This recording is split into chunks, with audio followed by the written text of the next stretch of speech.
Ra'iisul Wasaaraha Xukuumadda Soomaaliya Mudane Xasan Cali Khayre oo khudbad ka jeedinayay munaasabad lagu xusayay maalinta calanka Soomaaliya oo lagu qabtay Muqdisho ayaa ku baaqay midnimada iyo ilaalinta madax-bannaanida Soomaaliya oo u diray dhammaan shacabka Soomaaliyeed meel walba joogaan. Waxa uu sheegay in qof walba oo Soomaali ah, muxaafid iyo mucaarad, looga baahan yahay inay ka qayb qaataan ilaalinta xuduudda baddeena iyo madax-bannaanida, isla markaana taariikhda ay qori doonto. Qof walba oo naga mid ah mucaarad iyo muxaafid oo fursad u hela inuu qarankiisa matalo,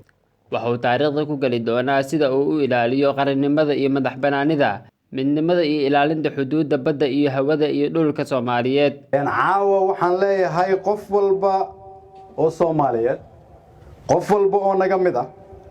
meel walba oo uu dalka ka joogo ama ay ka joogto, mucaarad iyo muxaafid oo fursad u heshaa inuu qarankiisa matalo ama ay qarankeeda matasho. Waxaan taariikhda ku geli doonaa sida aan u ilaalino qarannimada,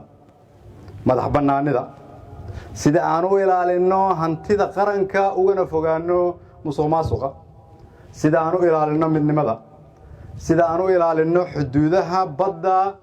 hawada iyo dhulka Soomaaliyeed. aan xajino calankaas walaalaheenii naga horeeyay ay naf iyo maal ku soo bixiyeen, dhiig u soo hureen, si annaga oo ah kuwa hadda nool aan ugu soo gudbino kuwa naga dambeeya, innagoo xor ah kuna nolol ka wanaagsan